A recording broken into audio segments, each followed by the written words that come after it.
നമസ്കാരം. ഇന്നലെ D A സംബന്ധിച്ച് ഡിയർനെസ് അലവൻസിനെ സംബന്ധിച്ചുള്ള ഒരു ഉത്തരവിൻ്റെ ക്ലാരിഫിക്കേഷനും ഉത്തരവിനെ പരിചയപ്പെടുത്തിക്കൊണ്ട് ഞാനൊരു വീഡിയോ ചെയ്തിരുന്നു. ശരിക്കും ആ വീഡിയോ ചെയ്തത് എന്തുകൊണ്ടിപ്പോൾ റിലവൻസ് ആയി എന്ന് ചോദിച്ചാൽ 2025 11-ാം മാസം 1-ാം തീയതി നവംബർ 1-ന് ഇറങ്ങിയ ഒരു ഓർഡർ ഇപ്പോൾ റിലവൻ്റ് ആകുന്നത് അതിൻ്റെ അത് വിത്ത് എഫക്റ്റ് വരുന്നത് 2026 ഏപ്രിൽ 1-ന് ശേഷമാണ്, നാളെ കഴിഞ്ഞതിന് ശേഷമാണ്. അപ്പോൾ അതിൽ ഡി എയെ കുറിച്ചാണ് കൂടുതൽ കാര്യങ്ങൾ പറയുന്നത്. ആ ഉത്തരവിൽ എല്ലായിടത്തും ഈ ഡി എ കാര്യങ്ങൾ പറയുന്നു. അപ്പോൾ ഡി ആർകാരുടെ കാര്യങ്ങൾ പറയുന്നുണ്ടോ എന്നൊരു ചോദ്യമുണ്ട്. അപ്പോൾ അത് എന്നോട് ഒരുപാട് പേർ ഇന്നലെ വിളിച്ച് ചോദിച്ചു, മെസ്സേജ് ഇട്ടു. അപ്പോൾ ഡി ആറിൻ്റെ ചില കാര്യങ്ങൾ കൂടി സൂചിപ്പിക്കണം. 6 പേജുള്ള ഒരു ഉത്തരവാണ് ഇറങ്ങിയിട്ടുള്ളത്. അത് ഞാൻ പറഞ്ഞു, സർക്കാർ ഉത്തരവ് അച്ചടി നമ്പർ 139/2025 93 ബ്രാക്കറ്റിൽ 93 ധനകാര്യ വകുപ്പ്, തീയതി തിരുവനന്തപുരം 1/11/2025. ധനകാര്യ പേ റിവിഷൻ സെല്ല് ബി വകുപ്പിൽ നിന്നാണ് ഇറങ്ങിയിട്ടുള്ളത്. നിങ്ങൾക്കത് നെറ്റിൽ നിന്ന് ഡൗൺലോഡ് ചെയ്യാം, അല്ലെങ്കിൽ സർക്കാരിൽ നിന്ന് തന്നെ നിങ്ങൾക്ക് എടുക്കാനും പറ്റും. അപ്പോൾ ഇതാണ് ഇതിൻ്റെ ഒരു സ്ഥിതി. അപ്പോൾ എൻ്റെ കയ്യിൽ ആ ഓർഡർ ഉണ്ട്, പക്ഷേ ആ ഓർഡറിൻ്റെ ആവശ്യം ഉണ്ടെന്ന് തോന്നുന്നില്ല. നിങ്ങൾക്കിത് കാര്യം മനസ്സിലാക്കിയാൽ മതി. അങ്ങനെ 6 പേജുള്ള ഓർഡറിൽ 4-ാമത്തെ പേജിൽ ആദ്യം തന്നെ ഒരു കാര്യം പറയുന്നുണ്ട്. 31/5/2021 മറ്റേ ഡി എക്കാരുടെ അല്ല കേട്ടോ, സർവീസിലുള്ളവരുടെ അല്ല, വിരമിച്ചവരുടെ കാര്യമാണ് പറയുന്നത്. 31/5/2021 തീയതിക്ക് ശേഷം വിരമിച്ച ജീവനക്കാർ എന്ന് പറഞ്ഞാൽ പെൻഷൻ പറ്റിയവരാണല്ലോ, സേവനത്തിൽ നിന്ന് വിരമിക്കുന്നതിന് മുന്നോടിയായി PF അക്കൗണ്ട് അവസാനിപ്പിച്ചവർ എന്ന് പറഞ്ഞാൽ ഈ കരാർ അടിസ്ഥാനത്തിൽ PF അക്കൗണ്ടൊക്കെ അവസാനിപ്പിച്ചവർ, ശമ്പള സ്കെയിലിൽ വർക്ക് ചെയ്യുന്നവരാണ്. മറ്റു കാരണങ്ങളാൽ PF അക്കൗണ്ട് അവസാനിപ്പിച്ചവർ എന്നിവരുടെ ശമ്പള പരിഷ്കരണ കുടിശ്ശികയുടെ 3/4 ഗഡുക്കൾ 25% എന്ന് പറഞ്ഞാൽ മറ്റവർക്ക് കൊടുക്കുന്നത് തന്നെ ഒറ്റത്തവണ പണമായി 2026 ഏപ്രിൽ 1-ന് ശേഷം അനുവദിക്കുന്നതാണ്. അപ്പോൾ ഡി ആർകാർക്കും ഉണ്ടെന്നാണല്ലോ അതിൻ്റെ അർത്ഥം.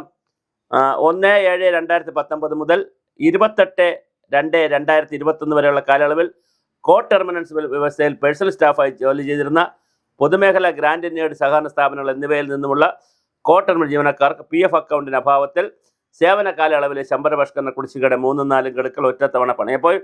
അപ്പോൾ ശരിക്കും പറഞ്ഞാൽ ഈ അന്യത്ര സേവനം ചെയ്യുന്നവർ, ഡെപ്യൂട്ടേഷനിൽ പോകുന്നവർ, ഡെപ്യൂട്ടേഷനിൽ പോകുന്നവർ, അതുപോലെ മിനിസ്റ്ററുടെ സ്റ്റാഫായിട്ട്, മിനിസ്റ്റീരിയൽ സ്റ്റാഫായിട്ടുള്ളവർ, കോൺട്രാക്റ്റായിട്ട് വർക്ക് ചെയ്യുന്നവർ, പിന്നെ 21 വർഷം സർവീസിൽ നിന്ന് പോകുന്നവർ, ഇവർക്കെല്ലാം ഒറ്റത്തവണയായി കൊടുക്കാനും സർവീസിലുള്ളവർക്കാണ് അത് PF-ൽ ലയിപ്പിക്കുവാനും 2027 അത് മാറുന്നത്, അത് PF-ൽ നിന്ന് എടുക്കാനുള്ള രീതിയിലേക്ക് മാറുന്നത്. ഇതാണ് ഇതിൻ്റെ ഉത്തരവ്. അപ്പോൾ ഇതിൽ DR എന്ന് കിട്ടും, ഏപ്രിൽ 1-ന് കിട്ടുമോ എന്നൊക്കെ ചോദിച്ചുകൊണ്ട് പല ആളുകളും ചോദിച്ചിട്ടുണ്ട്. അപ്പോൾ വിരമിച്ച ജീവനക്കാരെന്ന് പറയുന്നത് പെൻഷൻ പറ്റിയവരാണല്ലോ.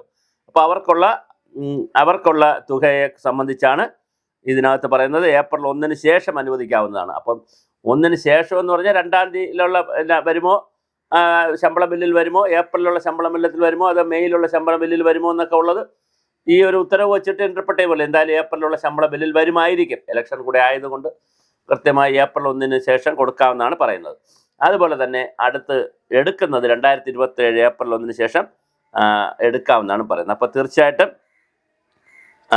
അതേസമയം മറ്റൊരു കാര്യം കൂടെ പറയുന്നുണ്ട്.